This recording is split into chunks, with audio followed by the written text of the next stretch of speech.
Hello, in this tutorial we will write a Python program to generate a random number. And for that we will be using a Python module named random. We just import the module by the syntax import and random. So we have imported, and now if you see random dot, and if I press tab, we have so many functions. And if I write,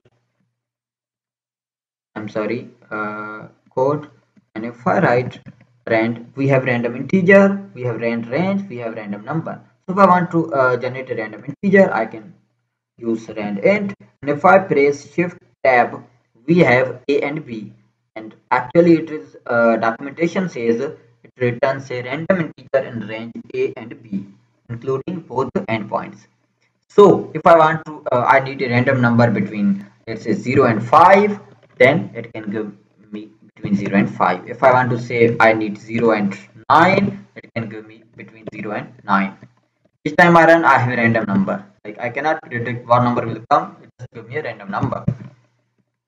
If I want to say between 50 and 100, then it will give me between 50 and 100. You can run it multiple times and it will give you any random number between this.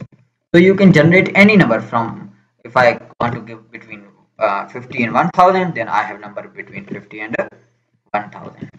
So this module actually helps you generate any random number. You can store it in any variable. Let's say I can store it in A. Now if my A has a random number. That's it. We'll make another program in next tutorial.